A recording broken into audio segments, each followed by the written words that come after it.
बिस्मिल्लाहिर्रहमानिर्रहीम। अस्सलाम वालेकुम। आज मैं आपको लोबिया का सालन बनाना सिखाऊंगी। लोबिया यानी जिन्हें ब्लैक आई किडनी बीन्स भी कहते हैं, ये बहुत हेल्दी बीन्स होते हैं और इनमें बहुत ग़िज़ाइयत होती है और इसमें कई तरह के विटामिन और मिनरल्स भी मिलते हैं और इन्हें सालन और सैलड्स में भी इस्तेमाल किया जाता है और इसका सालन बहुत ही मज़ेदार बनता है। तो इसको बनाने के लिए हमें चाहिए होगी लोबिया की दाल हाफ केजी, जिसे मैंने 2 से 3 घंटे के लिए पानी में भिगो कर रखा हुआ था, और 2 अदद छोटे साइज के प्याज, 3 अदद मीडियम साइज के टमाटर, थोड़ा सा हरा धनिया, 5 अदद हरी मिर्चें, हाफ कप दही, हाफ कप तेल और 2 टेबलस्पून अदरक लहसुन पिसा हुआ, साबुत सफेद जीरा 1 टीस्पून, सुर्ख मिर्च पाउडर 1 टीस्पून, नमक हस्बे जरूरत, हाफ टी स्पून धनिया पाउडर और हाफ टी स्पून गरम मसाला पाउडर और हाफ टी स्पून फ्रेश कुटी हुई काली मिर्चें और 1 टेबलस्पून कसूरी मेथी और हाफ टी स्पून हल्दी पाउडर चाहिए होगा। सबसे पहले आप तेल गरम कर लें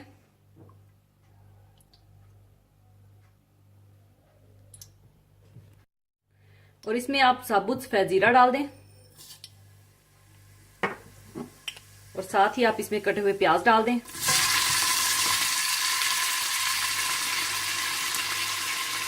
और इन्हें आप हल्का गोल्डन ब्राउन कर लें।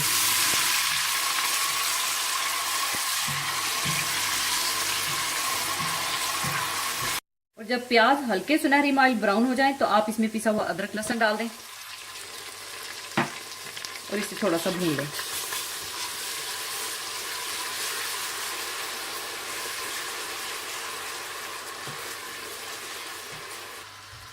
थोड़ा सा भूनने के बाद आप इसमें टमाटर डाल दें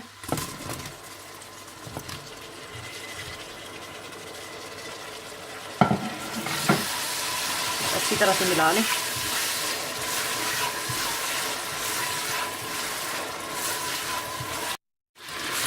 टमाटर डालने के बाद आप इसमें हाफ कप पानी डाल दें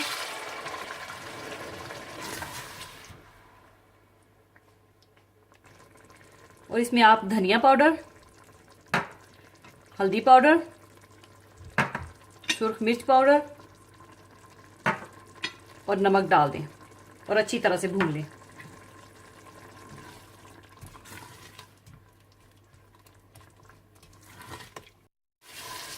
जब मसाला अच्छी तरह से भुन जाए तो आप इसमें दही डाल दें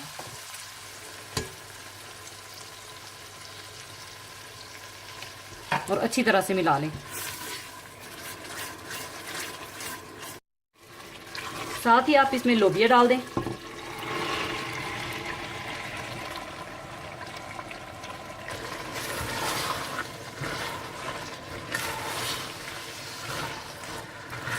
और अच्छी तरह से मिला लें और थोड़ा सा भून लें।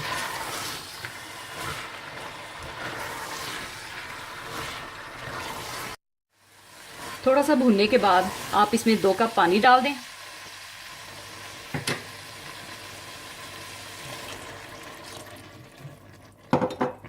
और अच्छी तरह से मिला लें और इसे 5 से 6 मिनट के लिए प्रेशर दे दें।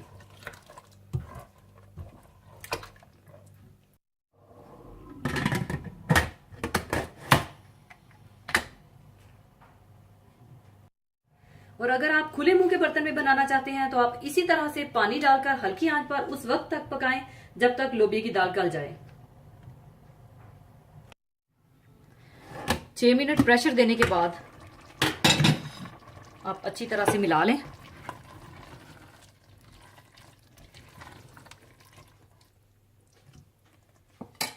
और इसमें आप हरी मिर्चें,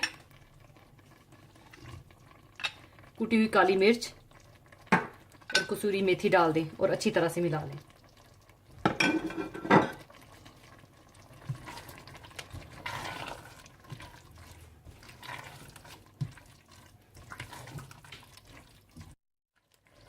दो से 3 मिनट पकाने के बाद आप इसमें जितनी ग्रेवी रखना चाहते हैं उतना पानी डाल लें। मैं इसमें 1 कप पानी डाल रही हूं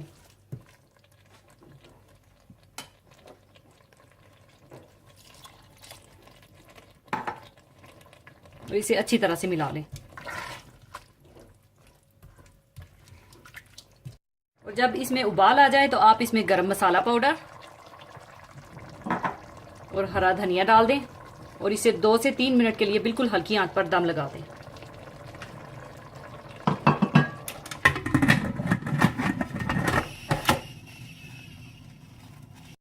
लोबिया की दाल तैयार हो चुकी है, अब इसे मैं डिश आउट कर लूंगी।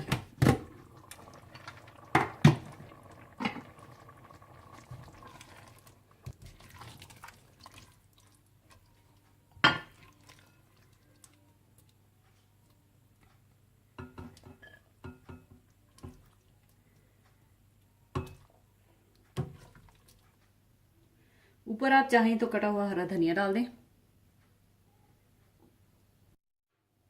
लीजिए, लोबिया दाल तैयार है। जरूर बनाइएगा और इसे गर्मा गर्म नान या रोटी या सुबह पराठों के साथ सर्व कीजिएगा। और जाने से पहले एक हदीसे पाक शेयर करना चाहूंगी। हदीसे पाक इस तरह से है। हजरत आयशा रजी अल्लाह ताला अन्हा से रवायत है कि लोगों ने रसूलुल्लाह सल्लल्लाहु अलैहि वसल्लम से काहिनों के बारे में पूछा कि इनकी बताई हुई बातों पर एतमाद किया जा सकता है या नहीं। तो रसूलुल्लाह सल्लल्लाहु अलैहि वसल्लम ने इनसे फरमाया, वो कुछ नहीं है, यानी वो जिन बातों का दावा करते हैं वो बेबुनियाद होती हैं, इसीलिए इनकी बताई हुई बातों पर एतमाद भरोसा मत करो। लोगों ने अर्ज किया, या रसूलुल्लाह सल्लल्लाहु अलैहि वसल्लम, बाज दफा वो ऐसी बात बताते हैं या ऐसी खबर देते हैं जो सच होती हैं। रसूल करीम सल्लल्लाहु अलैहि वसल्लम ने फरमाया, वो बात हक होती है जिसको जिन यानी शैतान उचक लेता है और अपने दोस्त काहिन के कान में इस तरह डाल देता है जिस तरह मुर्ग दूसरे मुर्ग को दाना लेने के लिए बुलाता है। फिर वो काहिन इस बात में 100 से ज्यादा झूठी बातें मिला देता है। काहिन इस शख्स को कहते हैं जो आइंदा पेश आने वाले वाकयात की खबर दे और इल्मे गैब का दावा करे, और इस पेशे को कहानत कहते हैं। हजूर सल्लल्लाहु अलैहि वसल्लम से पहले अरब में कहानत का बड़ा अरूज था। अहले अरब काहिनों की बताई हुई बातों पर एतमाद भरोसा करते थे। इनमें से बाज काहिन ये दावा करते थे कि जो जिन्नात आसमान पर जाते हैं वो वहां की बातें हमको बता देते हैं। कहानत ही की तरह की एक चीज अराफत भी थी कि कुछ लोग बाज मखसूस चीजों और कुछ अलामात के जरिए पोशीदा चीजों की खबर देते थे, जैसे चोरी का माल कहाँ मौजूद है या गुमशुदा शख्स किस जगह है, वगैरह वगैरह।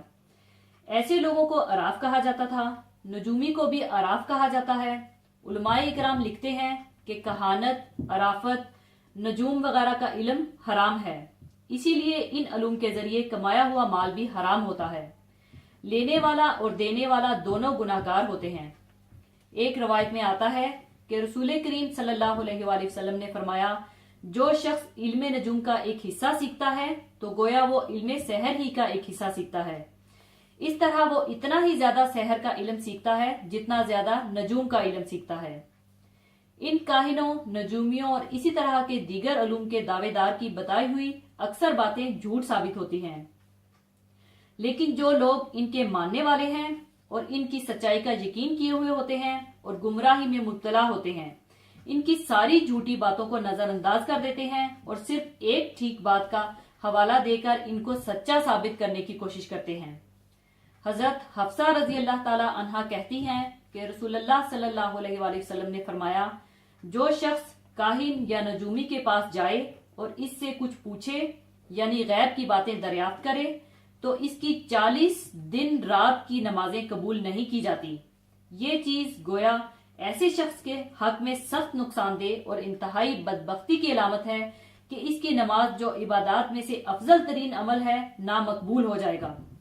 एक और रवायत में यूं आता है कि नबी करीम सल्लल्लाहु अलैहि वसल्लम ने मुकामे हुदैबिया में सुबह की नमाज पढ़ाई, जबकि रात को बारिश हुई थी। सहाबा इकराम से पूछा, क्या तुम जानते हो कि अल्लाह ताला ने क्या इरशाद फरमाया है?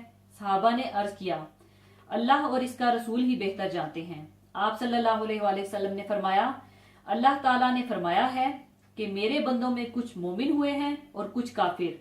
जिसने कहा हम पर अल्लाह के फजल और उसकी रहमत से बारिश हुई है वो मुझ पर ईमान लाया और सितारों के असर का इनकार किया, और जिसने कहा कि हम पर यह बारिश फलां सितारे के असर से हुई है तो इसने मेरा इनकार किया और सितारों की तासीर पर ईमान लाया। यानी ये जो शख्स कायनात में सितारों की तासीर मानता है वो अल्लाह का मुनकिर है, और जो ये एतकाद ना रखे वो अल्लाह को मानने वाला है। इसी के साथ मैं आपसे इजाजत चाहूंगी। अपना बहुत ख्याल रखिएगा, दुआओं में याद रखिएगा। अल्लाह हाफिज।